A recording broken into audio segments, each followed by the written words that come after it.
We turn to Aristotle after examining theories, modern theories of justice, that tried to detach considerations of justice and rights from questions of moral desert and virtue. Aristotle disagrees with Kant and Rawls. Aristotle argues that justice is a matter of giving people what they deserve. And the central idea of Aristotle's theory of justice is that in reasoning about justice and rights, we have unavoidably to reason about the purpose or the end or the telos of social practices and institutions. Yes, justice requires giving equal things to equal persons, but the question immediately arises in any debate about justice, equal in what respect? And Aristotle says we need to fill in the answer to that question by looking to the characteristic end or the essential nature or the purpose of the thing we're distributing. And so we discussed Aristotle's example of flutes, who should get the best flutes, and Aristotle's answer was the best flute players. The best flute player should get the best flute because that's a way of honoring the excellence of flute playing. It's a way of rewarding the virtue of the great flute player. What's interesting, though, and this is what we're going to explore today, is that it's not quite so easy to dispense with teleological reasoning when we're thinking about social institutions and political practices. In general, it's hard to do without teleology when we're thinking about ethics, justice, and moral argument. At least that's Aristotle's claim, and I would like to bring out the force in Aristotle's claim by considering two examples. One is an example that Aristotle spends quite a bit of time discussing, the case of politics. How should political offices and honors, how should political rule be distributed? The second example is a contemporary debate about golf and whether the Professional Golfers Association should be required to allow Casey Martin, a golfer with a disability, to ride in a golf cart. Both cases bring out a further feature of Aristotle's teleological way of thinking about justice. And that is that when we attend to the telos or the purpose, sometimes we disagree and argue about what the purpose of a social practice really consists in. And when we have those disagreements, part of what's at stake in those disagreements is not just who will get what, not just a distributive question, but also an honorific question. What qualities, what excellences of persons will be honored? Debates about purpose and telos are often, simultaneously, debates about honor. Now let's see how that works in the case of Aristotle's account of politics. When we discuss distributive justice these days, we're mainly concerned with the distribution of income and wealth and opportunity. Aristotle took distributive justice to be mainly not about income and wealth, but about offices and honors. Who should have the right to rule? Who should be a citizen? How should political authority be distributed? Those were his questions. How did he go about answering those questions? Well, in line with his teleological account of justice, Aristotle argues that to know how political authority should be distributed, we have first to inquire into the purpose, the point, the telos, of politics. So what is politics about? And how does this help us decide who should rule? Well, for Aristotle, the answer to that question is, politics is about forming character, forming good character. It's about cultivating the virtue of citizens. It's about the good life. The end of the state, the end of the political community, he tells us in Book 3 of the Politics, is not mere life. It's not economic exchange only. It's not security only. It's realizing the good life. That's what politics is for, according to Aristotle. Now, you might worry about this. You might say, well, maybe this shows us why those modern theorists of justice and of politics are right. Because remember, for Kant and for Rawls, the point of politics is not to shape the moral character of citizens. It's not to make us good. It's to respect our freedom to choose our goods, our values, our ends, consistent with a similar liberty for others. Aristotle disagrees. Any polis which is truly so called, and is not merely one in name, must devote itself to the end of encouraging goodness. Otherwise, political association sinks into a mere alliance. Law becomes a mere covenant, a guarantor of men's rights against one another, instead of being, as it should be, a way of life, make the members of a polis good and just. That's Aristotle's view. A polis is not an association for residence on a common site, or for the sake of preventing mutual injustice and easing exchange, Aristotle writes. The end and purpose of a polis is the good life, and the institutions of social life are means to that end. Now, if that's the purpose of politics, of the polis, then Aristotle says we can derive from that the principles of distributive justice. The principles that tell us who should have the greatest say, who should have the greatest measure of political authority. And what's his answer to that question? Well, those who contribute the most to an association of this character, namely an association that aims at the good, should have a greater share in political rule and in the honors of the polis. And the reason is they are in a position to contribute most to what political community is essentially about.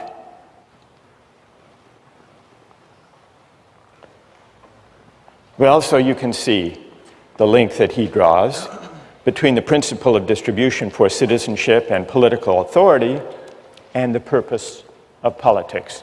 But why, you'll quickly ask, why does he claim that political life, participation in politics, is somehow essential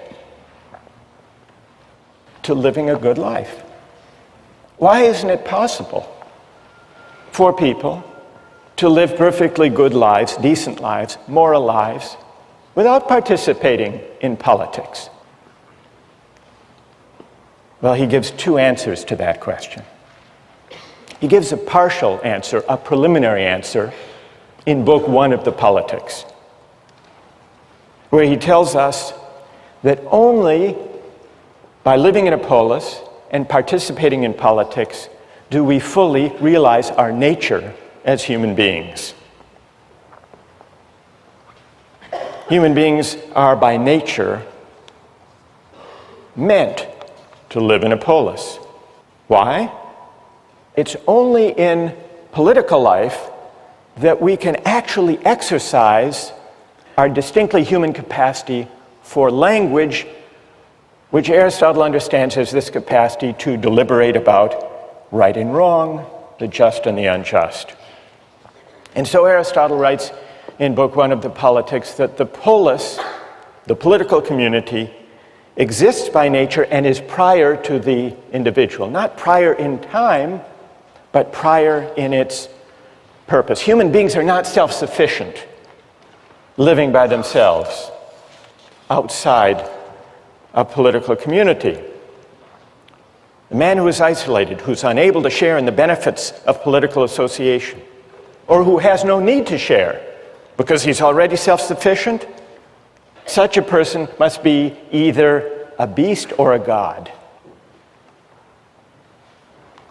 So we only fully realize our nature, we only fully unfold our human capacities when we exercise our faculty of language, which means when we deliberate with our fellow citizens about good and evil, right and wrong, just and the unjust. But why can we only exercise our capacity for language in political community, you might ask? Aristotle gives a second part, a fuller part of his answer in the Nicomachean Ethics, an excerpt of which we have among the readings. And there he explains that political deliberation, living the life of a citizen, ruling and being ruled in turn, sharing in rule, all of this is necessary to virtue. Aristotle defines happiness not as maximizing the balance of pleasure over pain, but as an activity of the soul in accordance with virtue. And he says that every student of politics must study the soul because shaping the soul is one of the objects of legislation in a good city. But why is it necessary to live in a good city in order to live a virtuous life? Why can't we just learn good moral principles at home or in a philosophy class or from a book? Live according to those principles, those rules, those precepts, and leave it at that. Aristotle says virtue isn't acquired that way. Virtue is only something we can acquire by practicing, by exercising the virtues. It's the kind of thing we can only learn by doing. It doesn't come from book learning. In this respect, it's like flute playing. You couldn't learn how to play a musical instrument well just by reading a book about it. You have to practice, and you have to listen to other accomplished flute players. There are other practices and skills of this type. Cooking. There are cookbooks, but no great chef ever learns how to cook by reading a cookbook only. It's the kind of thing you only learn by doing. Joke telling is probably another example of this kind. No great comedian learns to be a comedian just by reading a book on the principles of comedy. It wouldn't work. Now, why not? What do joke telling and cooking and playing a musical instrument have in common, such that we can't learn them just by grasping a precept or a rule that we might learn from a book or a lecture? What they have in common is that they are all concerned with getting the hang of it, but also, what is it we get the hang of when we learn how to cook or play a musical instrument or tell jokes well? Discerning particulars, particular features of a situation. And no rule, no precept could tell the comedian or the cook or the great musician how to get in the habit of, the practice of, discerning the particular features of a situation. Aristotle says virtue is that way too. Now, how does this connect to politics? The only way we can acquire the virtues that constitute the good life is to exercise the virtues, to have certain habits inculcated in us, and then to engage in the practice of deliberating with citizens about the nature of the good. That's what politics is ultimately about. The acquisition of civic virtue, of this capacity to deliberate among equals, that's something we couldn't get living a life alone outside of politics. And so that's why, in order to realize our nature, we have to engage in politics. And that's why those who are greatest in civic virtue, like Pericles, are the ones who properly have the greatest measure of offices and honors. So, the argument about the distribution of offices and honors has this teleological character, but also an honorific dimension. Because part of the point of politics is to honor people like Pericles. It isn't just that Pericles should have the dominant say because he has the best judgment and that will lead to the best outcomes, to the best consequences for the citizens. That's true, and that's important. But a further reason people like Pericles should have the greatest measure of offices and honors and political authority and sway in the polis is that part of the point of politics is to single out and honor those who possess the relevant virtue, in this case civic virtue, civic excellence, practical wisdom, to the fullest extent. That's the honorific dimension bound up with Aristotle's account of politics. Here's an example that shows the link in a contemporary controversy, the link to which Aristotle draws our attention between arguments about justice and rights on the one hand, and figuring out the telos, or the purpose of a social practice, on the other. Not only that, the case of Casey Martin and his golf cart also brings out the link between debates about what the purpose of a social practice or a game is, on the one hand,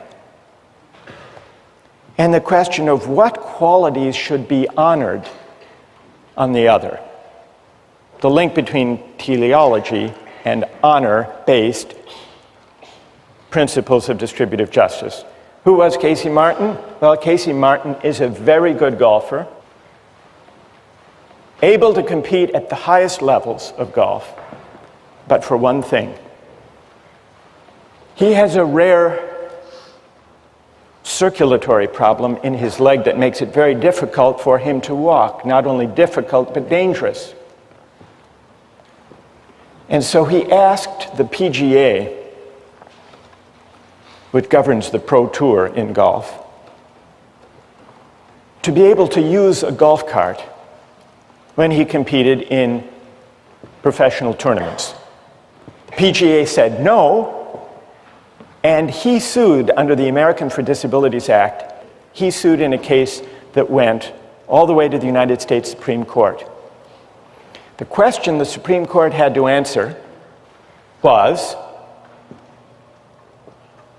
does Casey Martin have a right that the PGA provide him, allow him to use the golf cart on the tour, or not?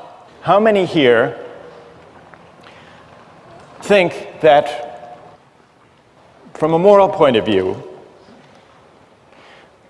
Casey Martin should have a right to use a golf cart? And how many think that he should not have a right to a golf cart in the tournaments? So the majority are sympathetic to Casey Martin's right, though a substantial minority disagree. Let's first hear from those of you who would rule against Casey Martin. Why would you not say that the PGA must give him a golf cart? Yes.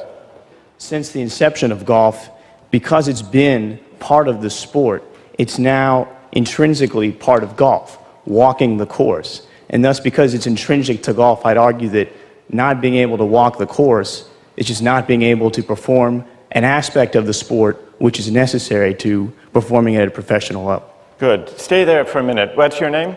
Tommy. Are you a golfer, by the way, Tom? Not so much, but yeah, a little bit. Are there any golfers here? I mean, real golfers? Thank you, Professor. That was No. I'm just taking your word for it. Who are there? Is there someone here on the golf team? Yes? Tell us your name and tell us what you think. My name is Michael, and I usually take a cart, so probably the wrong person to ask. Is that why your hand went up slowly when I... Yes. All right. But Tom is saying, Tom said a minute ago that at least at the professional level, walking the course is essential to the game. Do you agree? I would, yes. You do? Then why do you take a cart? And you call yourself a golfer? No, no. I'm kidding. What do you say to that? When I have walked a course, it does add tremendously to the game. Makes it a lot harder, it really does. Yeah? All right, let's hear, Michael and Tom, stay there. Let's hear from people who say that he should have a right to a golf cart. Why? Who's prepared to defend that position?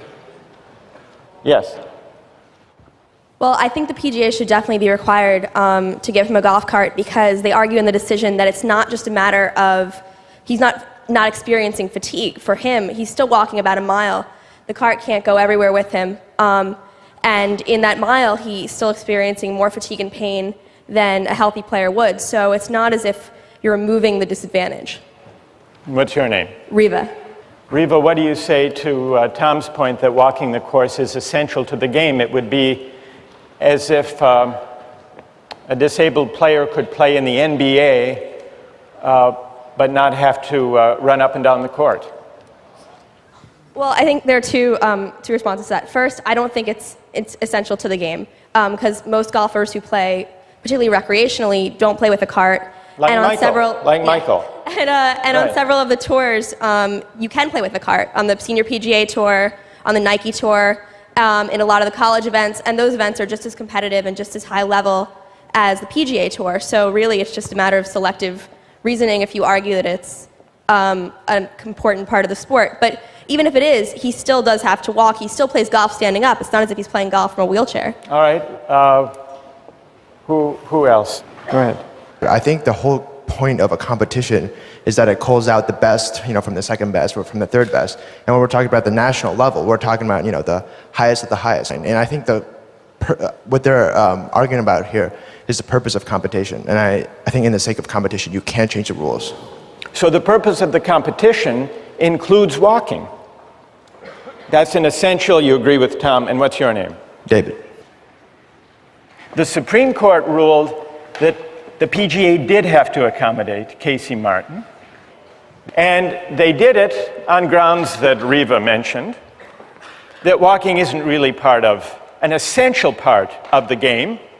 They cited testimony saying that walking the court consumes no more calories than you get eating a Big Mac. That's what walking is in golf, according to the majority. Scalia was in dissent. Justice Scalia agreed with David. He said, there is no purpose. It's not, and it's certainly not for courts to try to figure out the essential purpose of golf. Golf, like any game, is strictly for amusement. And if there's a group that wants to have one version of the game, they can have that version of the game. And the market can decide whether people are amused and like and show up for that and watch the television broadcasts. Scalia's dissent was an anti-Aristotelian dissent. Because notice two things about the argument. First, we're thrust into a discussion about what the essential nature or purpose or telos of golf really is. Does it include walking? And here's something I think is rumbling beneath the surface of this debate. Whether walking partly determines whether golf is really an athletic competition. After all, the ball sits still. You have to put it in a hole. Is it more like basketball, baseball, and football, golf, an athletic competition? Or is it more like billiards? The ball sits still there too. You can be out of shape and succeed. It involves skill, but not athletic skill. Could it be that those professional golfers who excel at golf have a stake in golf being honored and recognized as an athletic event, not just a game of skill like billiards? And if that's what's at stake, then we have a debate about the purpose, the teleological dimension, and also a debate about honor. What virtues, really, does the game of golf honor and recognize? Two questions to which Aristotle directs our attention. We'll continue on this case next time.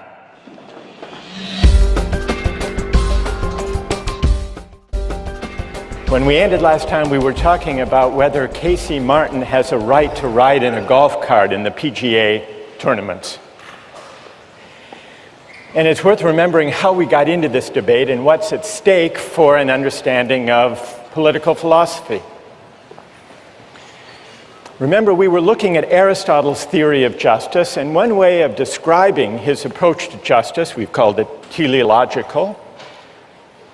Teleological because he says to allocate rights, we first have to figure out the purpose or the end of the social practice in question.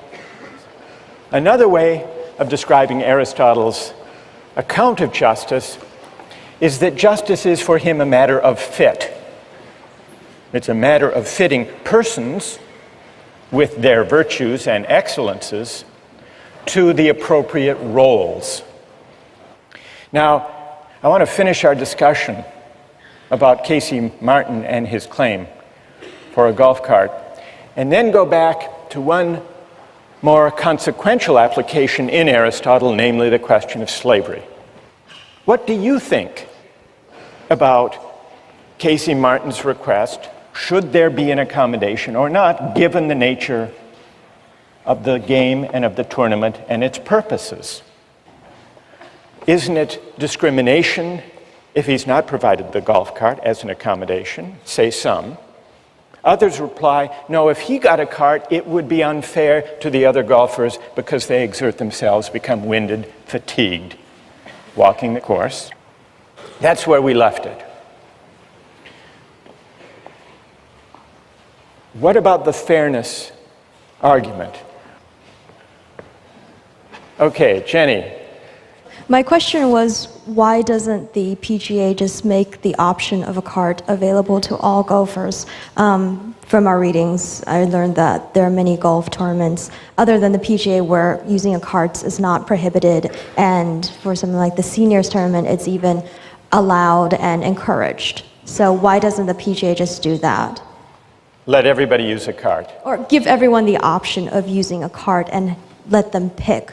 So the traditionalists can say, well, I still choose to walk the course, but I do that knowing that I will be more tired at the end than the people who took the cart. Good. All right, so what about Jenny's solution? For the sake of fairness, don't give Casey Martin an advantage, if indeed there is an advantage to riding in a cart. Let everyone who wants to use a cart. Is everyone happy with that solution? Does it put to rest this whole dilemma? Who has an answer for Jenny? Yes. As was brought up last time, if you do that, you kind of ruin some of the spirit of golf, as a lot of people like to see it, if you let everybody take a cart. Even though it gives everybody the same playing field now, it sort of makes golf less of an athletic game, like you pointed out last class. It's just like if someone decides to go into another sport and they want an advantage, like if you have swimming, and then you say, okay, he wants flippers, so why don't we just allow everyone to have flippers during swimming? And what would that do to the Olympic swimming competition if people were free to use Jenny? And here, we better let Jenny reply to this. Da says, it would sort of spoil the spirit of the athletic competition, as if in Olympic swimming you let anyone who wanted to swim with flippers. All right, Jenny, what do you say to Da? It would spoil the spirit of it. You're also ruining the spirit of golf by not letting people who are really passionate about the game and very good at it compete simply because of an aspect of golf which is not... The main point of golf is you use this club to make strokes and hit it into a hole. I'm sorry, I'm not a golfer, but that's basically the gist of the game from what I see it. And I was reading the PGA versus Casey Martin decision. That was one of the sentences that they said is because walking the course is not an inherent part of golf, only swinging the club is. Good, so Jenny replies to Da, well, it isn't really essential anyhow to walk the course. So we're back to the purpose. I mean, I'm sure there are, like wheelchair basketball, there are certain different competitions that can be made for people who may only be able to use their arms. Right. Yes. Michael, what do you think? And you just said that there's stuff like wheelchair basketball, where if you can't play basketball, there's another option. I think there's other options than the PGA Tour, but the PGA Tour is like, it's the best, it's the pinnacle, and you have to have certain requirements fulfilled to perform. All right, Michael, you want to say to Casey Martin, there is such a thing as the Special Olympics for those who are disabled. Go play in the golfing version of the Special Olympics. That's what you would say, Michael. Yeah. I think that walking is part of the sport of golf, and Casey Martin, if you can't walk the course, then I don't think you should be able to play on the PGA. All right, good. Thank you very much for that exchange. What comes out of this exchange that goes back to Aristotle's theory of justice? Well, one thing is the question, is walking an essential part of golf? And the very fact that deciding whether there is a right for Casey Martin that the PGA must respect seems to depend, as Aristotle suggests it must, on debating and resolving the question, is walking essential to the game of golf? That's one moral of the story. But there's a second moral to the story from an Aristotelian point of view. What's at stake here, this is the second Aristotelian stake in this debate, is honor. Casey Martin wants the accommodation so that he can compete for the honor of winning the best tournaments. Now, why is it that the professional golfers, the great golfers, testified in this case, Jack Nicklaus, Tom Kite, in the readings, against letting them use a cart, and they, I suspect, would be equally vehement, Jenny, in opposing your suggestion of letting everyone ride a cart, and this goes back in a way to Da's point. How to put this gently? Professional golfers are sensitive about whether their sport is really a sport. Because if everyone rode around in a cart, or could, then it would become clear, or clearer, depending on your point of view, that golf is not really an athletic competition, but rather a game of skill, but not a sport. And so not only the question of debating the purpose, the teleological feature, but also from the standpoint of viewing debates about the purpose of golf, what's essential to golf, those debates, Aristotle suggests, inevitably are also debates about the allocation of honor. Because part of the purpose of golf is not just to amuse spectators. Scalia is wrong about that.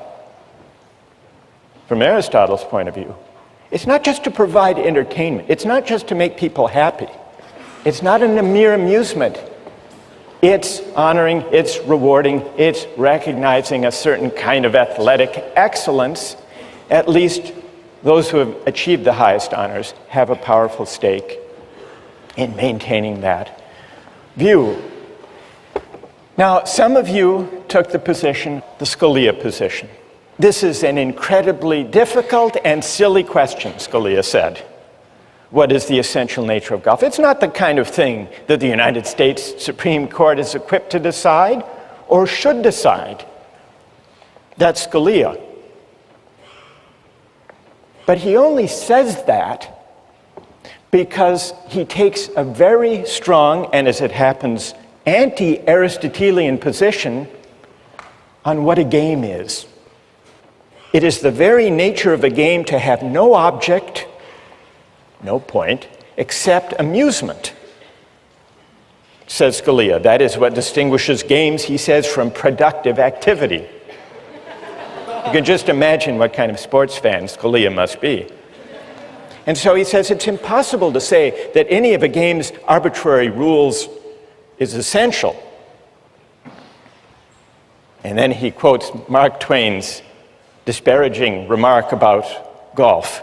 He says, many consider walking to be the central feature of golf. Hence, Mark Twain's classic criticism of the sport, a good walk spoiled.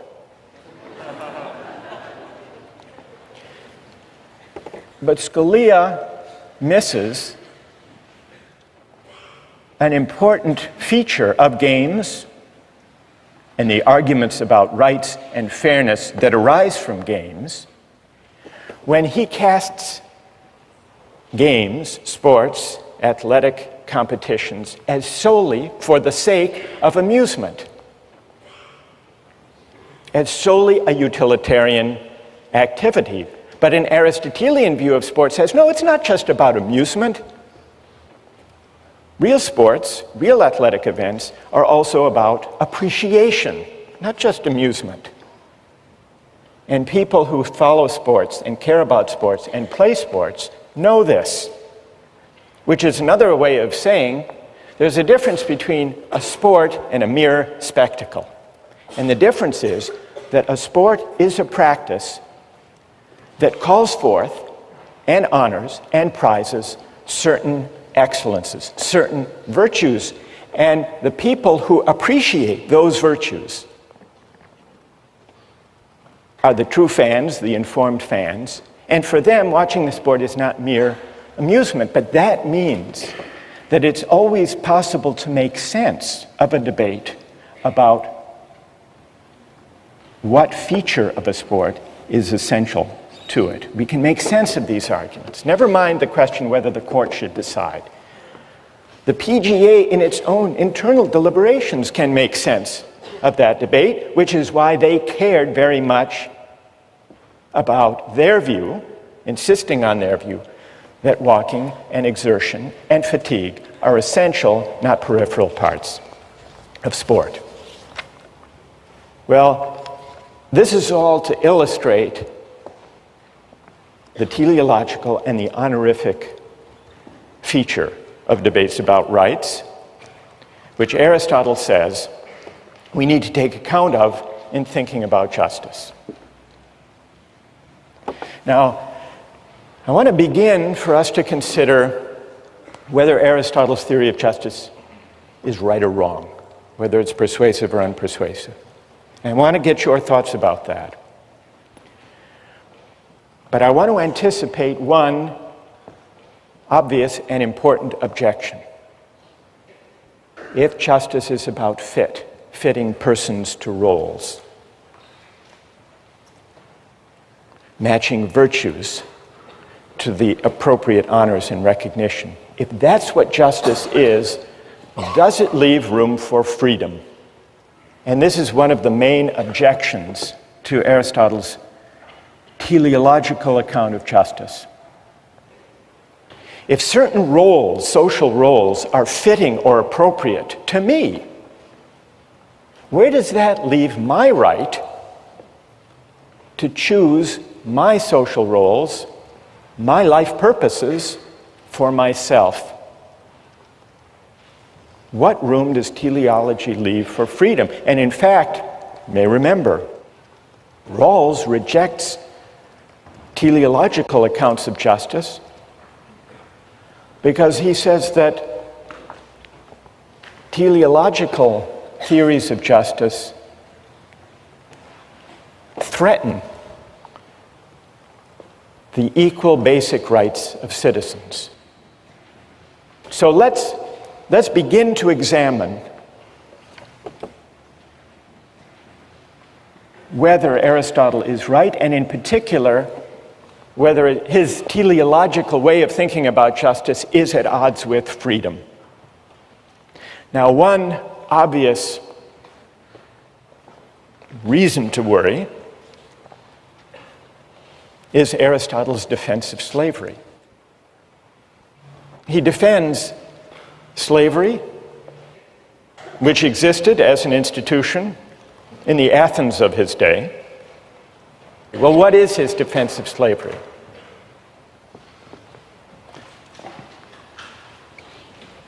Two conditions have to be met for slavery to be just. First, it has to be necessary. And Aristotle says, at least in our society, slavery is necessary. Why is it necessary? If there are to be citizens who are freed from manual and menial and household chores, to go to the assembly, to deliberate about politics,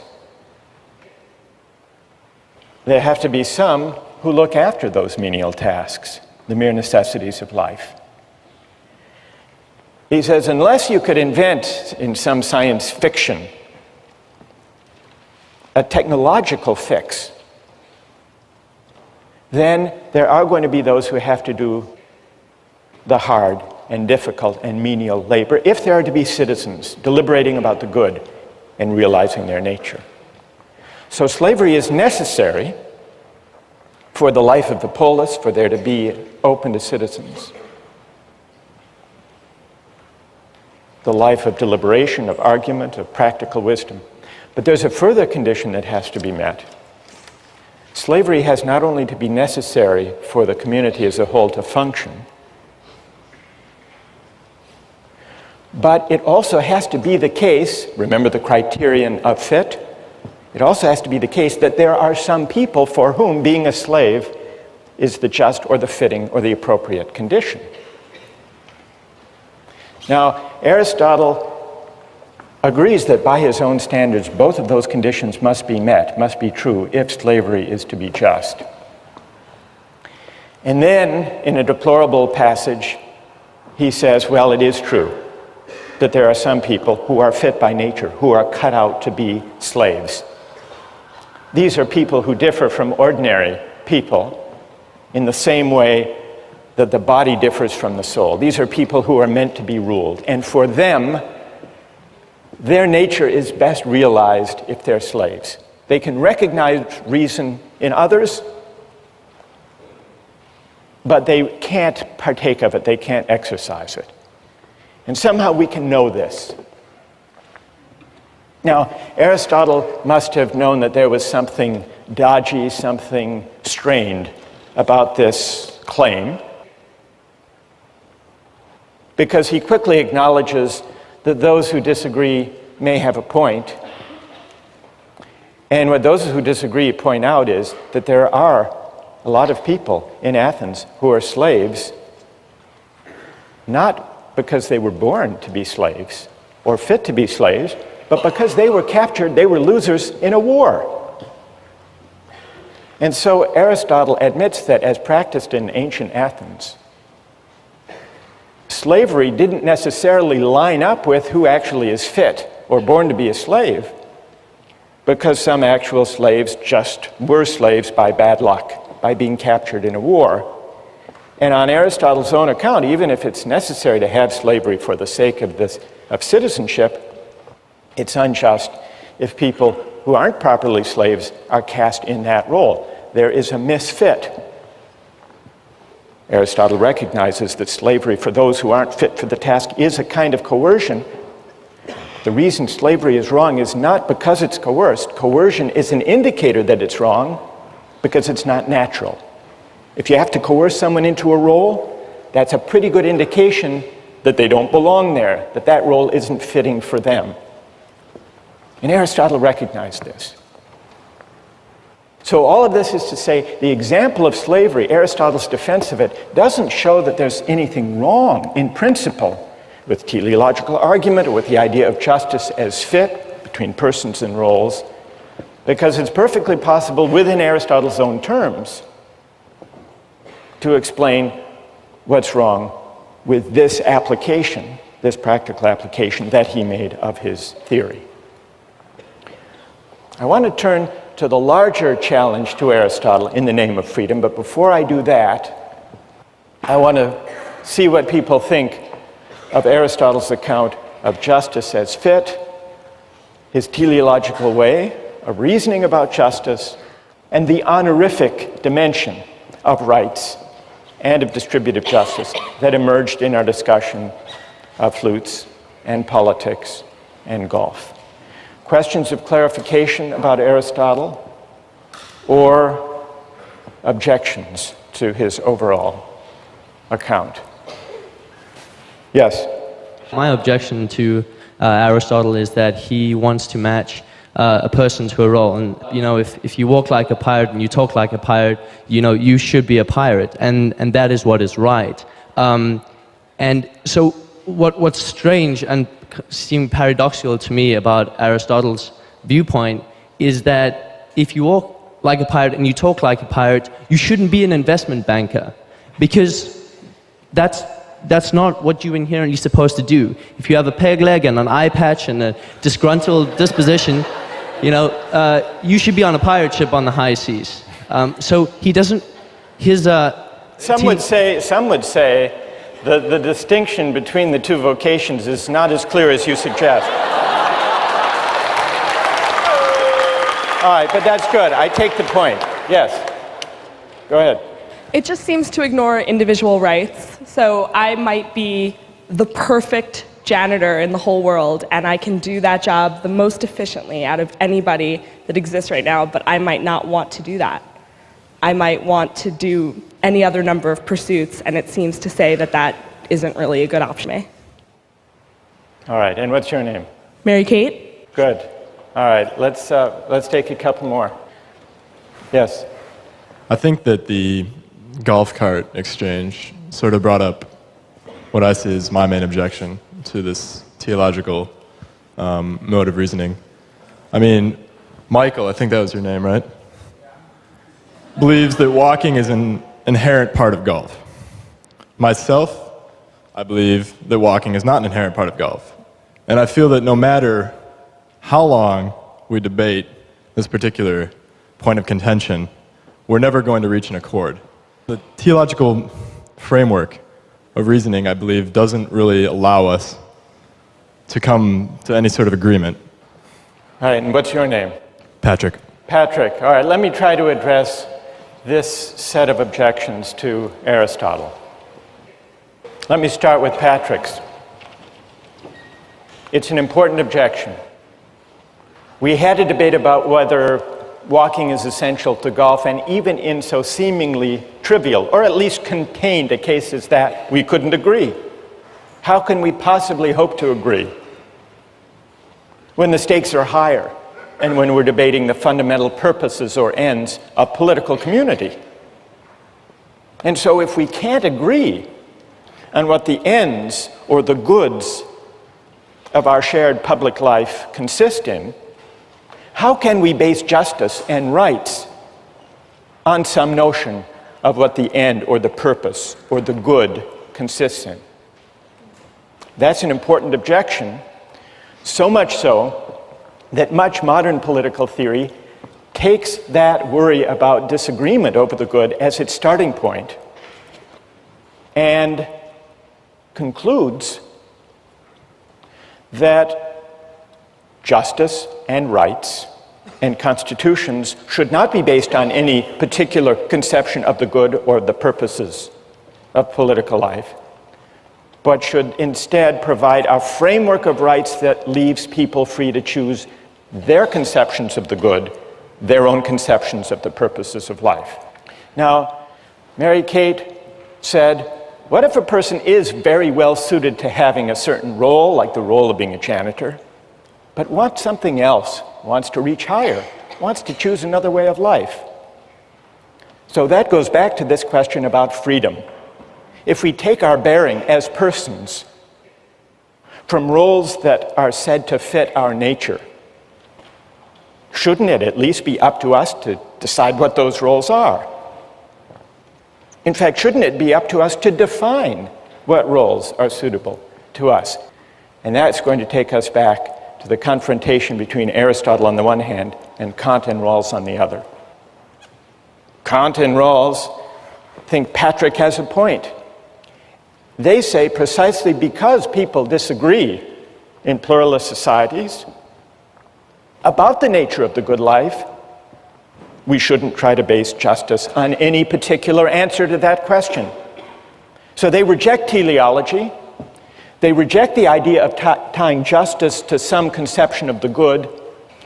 What's at stake in the debate about teleology, say Rawlsian and Kantian liberals, is this. If you tie justice to a particular conception of the good, if you see justice as a matter of fit between a person and his or her roles, you don't leave room for freedom.